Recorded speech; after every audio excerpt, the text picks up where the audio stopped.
भाई सही तो इसलिए, अब आपने भी देख लिया होगा कि चुनाव से 2 महीने पहले कांग्रेस के अकाउंट सीज कर दिए बैंकों के।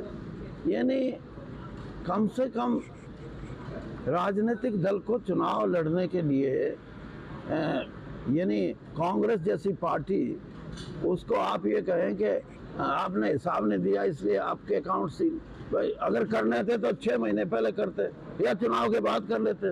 तो ऐसी व्यवस्था में जहां आज भी ये शक बना हुआ है, मैं ये कहूँगा कि पार्टी ने जो फैसला किया है उससे कुछ ना कुछ तो धन संग्रह होगा ही।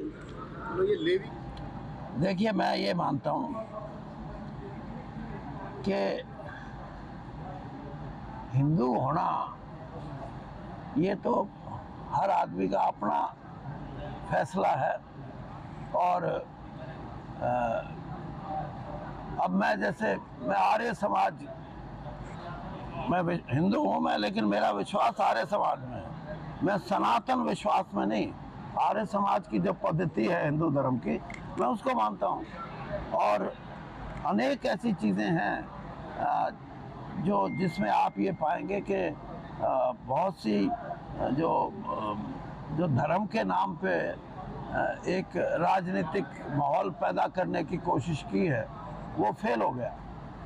यानी मैं तो, आप ये बताइए कि आपके खुद के ये आंकड़े थे, मेरे खुद की ये सोच थी एक समय में, जब राम मंदिर की वो बन के तैयार हुआ और वो क्या बोलते हैं, वो क्या हो गया, शिलान्यास छोड़ा यार, हाँ प्राण प्रतिष्ठा। अब आर्य समाजी को थोड़ा सा प्राण प्रतिष्ठा का पता नहीं, वो हुआ तो ऐसा लगता था। और राजस्थान में, छत्तीसगढ़ में, मध्य प्रदेश में कांग्रेस पार्टी की निश्चित तौर पे जो जीत दिखती थी वो हार में बदल गई। तो ये लगता था कि 400 पार।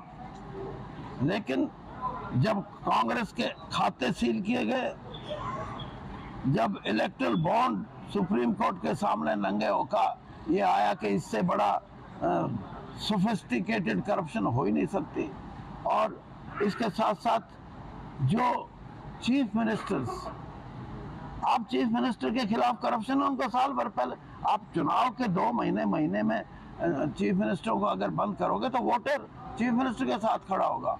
और अगर कोई गुनाहगार है उसको साल भर पहले करो या चुनाव खत्म हो। तो कहीं ना कहीं इस पद्धति को लोगों ने पसंद नहीं किया। और इसीलिए जैसे मैंने कहा कि संविधान और वो तो हैं ही, ये चीज़ें भी जुड़ी हैं कि भाई ये तो गलत है। और गलत को अब प्रधानमंत्री जी के लिए मुश्किल है। मेरा अपना आकलन ये है कि जिस किस्म की सरकार बनी है उसकी अवधि 2-1 साल रहेगी, ज़्यादा नहीं रहती। और हो सकता है कि लोकसभा में क्योंकि 2 ही पार्टियां हैं जिनका मेन समर्थन है और उनको स्पेशल स्टेटस, और क्योंकि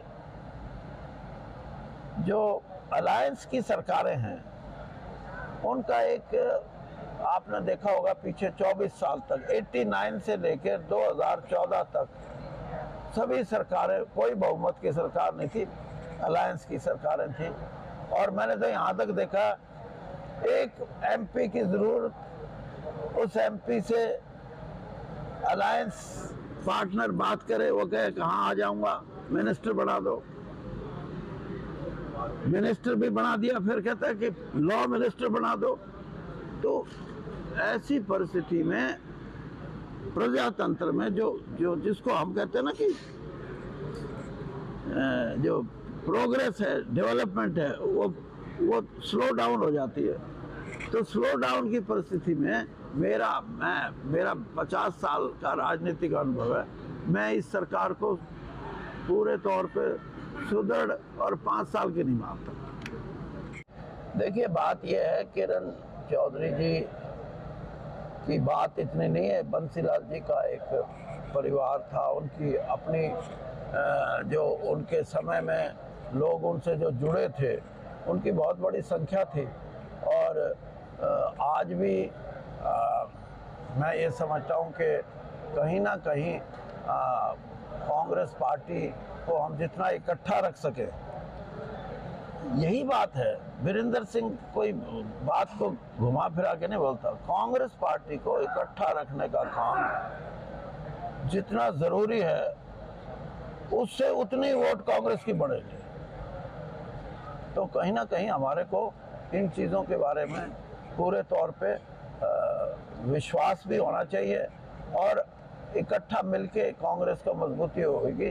तो उस मजबूती में मैंने तो खुद कहा कि अगर किरण जी मेरे से बात कर लेती तो शायद मैं उनको कहता आप ऐसा कदम ना उठाओ, आप पार्टी के साथ खड़े रहो।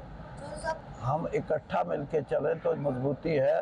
किरण चौधरी मेरे से अगर उनका संपर्क हो जाता तो मैं उनको यही कहता कि मैंने 10 साल देख लिया भाजपा को, ये कदम मत उठाओ, आप कांग्रेस में ही रहो। मैं तो उनको ये सलाह देता।